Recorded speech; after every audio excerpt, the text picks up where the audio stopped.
This video is obviously going to be about 3D files that have to do with firearms, but obviously we need to discuss airplanes first. This is the first supersonic airliner carrying...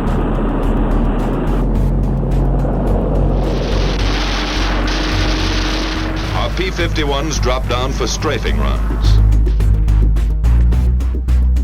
So I believe that innovation requires actually several things. There needs to be freedom to innovate. It's really helpful when there's some free market competition, but I think that there also needs to be decentralization. And nowhere is that more visible than in the aviation world.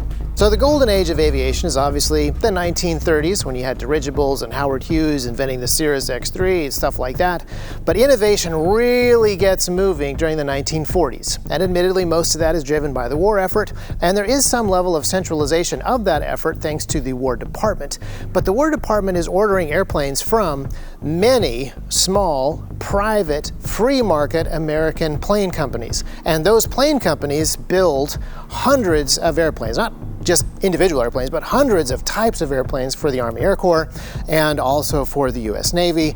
And not just inventing, but testing and manufacturing and putting into combat in just a few short years between 1941 and 1945. That is a pretty amazing development cycle. And then you can see that that continues in the 1950s. There's a huge amount of development that happens in the general aviation space, in the commercial space. All these free market companies that are decentralized pump out all kinds of innovations, right up until the 60s and the 70s, when regulation starts to kill off some of that decentralizing freedom. And we can talk about that in a future video. But nowhere is this more apparent than in the military space. Remember, 1941 to 1945, 1 to 200 brand new aircraft designed, built, tested, manufactured, put into combat, as opposed to now, where we have projects like the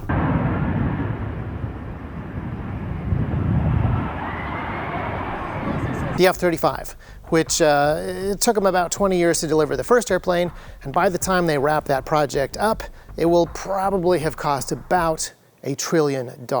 So the big question for us at T.REX is, how can we help the civilian defense industry not become as bloated and stagnant and slow and centralized as the military one? And we have a couple of ideas. So one of the ways that we have tried to help the wider citizens defense industry is a couple years ago when we upgraded the sidecar with this pivoting hinge system. We open sourced the entire spine system. So all of the drawings and 3D files are up on the web so that anyone can build their own tooling for creating their own sidecar holsters, attachments, accessories, etc. Just so that the system itself is open sourced and as many innovators as possible, as many holster companies, as many builders, as many makers that want to tinker with this and create products can do so. But we're also going to do something bigger than that. About 6 years ago, we stopped making holsters on foam-pressed blue guns, and we started making these vacuum forming molds. And the way that we did that was by carefully measuring every part of a firearm with calipers and building the 3D model that way. It was slow, it was painstaking, it was very easy to make mistakes, and so we bought this 3D scanner right here.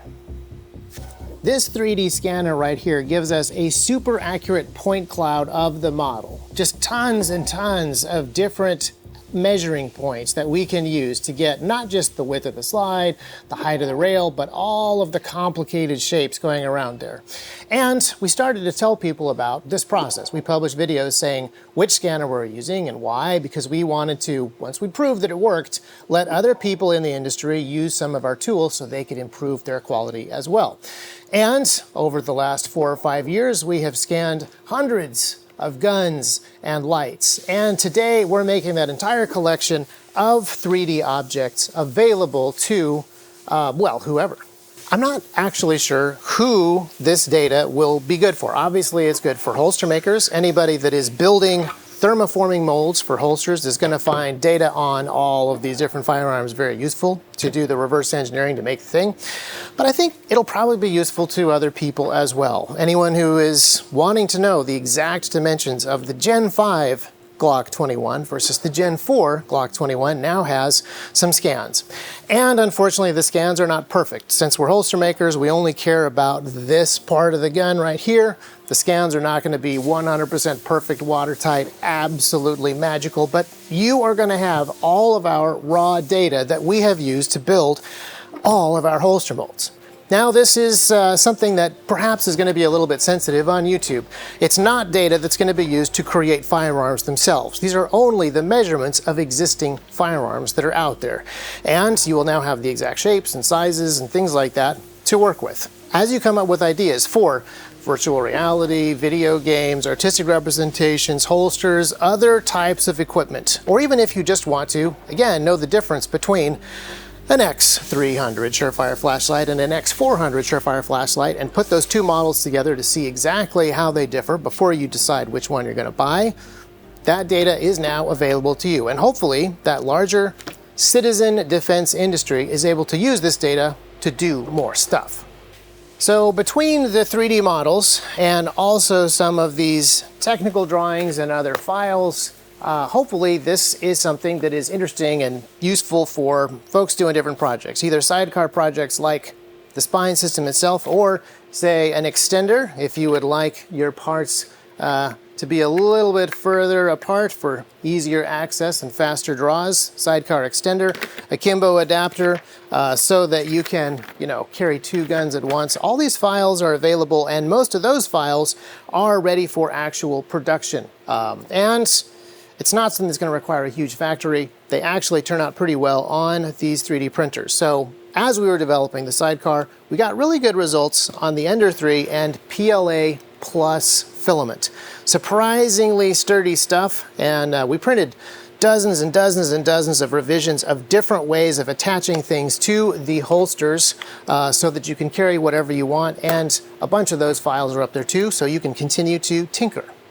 In addition to the filaments, we've also had pretty good success with resin printers like the Elgu ones, and the eSun sturdy resins have held up pretty well for prototyping purposes, not just of sidecar accessories and attachments like this, but also some of our other belt loops and things, which I can't talk about quite yet, but they will be open sourced eventually.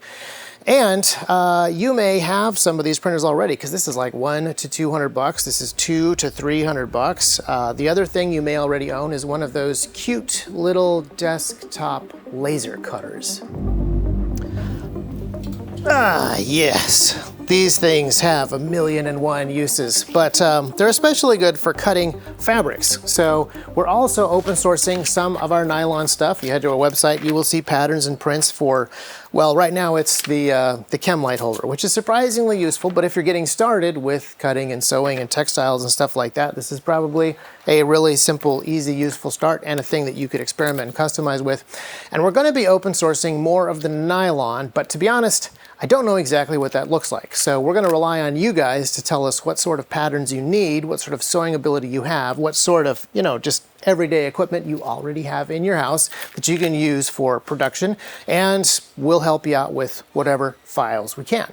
So these are the prints and some of the files that we are open sourcing now. We have a whole stack of projects that we will open source as soon as we finish the checklists and actually, make sure that these are good, fully tested products. I have something that I can't wait for you guys to mess with, but I want to make sure that it's fully dialed in, like the sidecar spine system now is, before we get started. And again, this is something that we hope benefits the entire community, the entire citizens defense industry, having as many people as possible innovating inside of companies that are trying to serve the people, that invisible hand of the free market. If we have free market companies actually serving the people who are best suited to determine their own needs and what stuff is actually worth and what they can pay for, and there's a bunch of separate companies able to do the innovation to meet those needs, it's going to be really good. There's this idea in the open source community that the open source ethos is sort of communistic. We all just share because we're not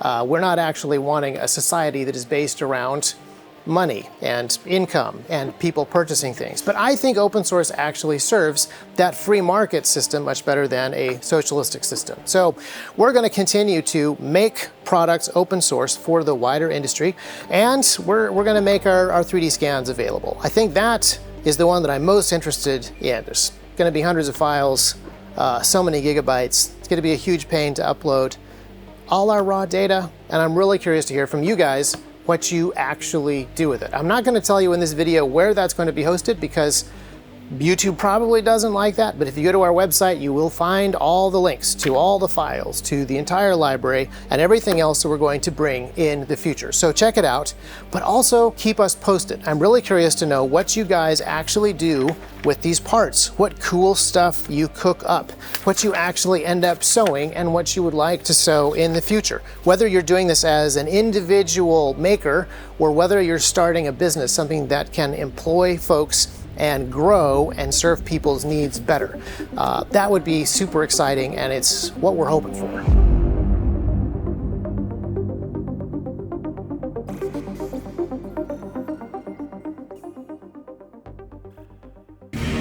She may not look like much, kid, but she's got it where it counts. Namely, that she was made before certain FAA regulations that really kind of stifled the innovation of general aviation, which is why when you go to small regional airports, you usually find aircraft of roughly this vintage, mid-60s, maybe early 70s. These are the planes that are grandfathered in. These are the planes that are still flying. These are the planes that you generally find. And I want to try to figure out why that is and talk about the effect that regulation has on innovation in a future video. So, if you want to get on board, we'll get out of here.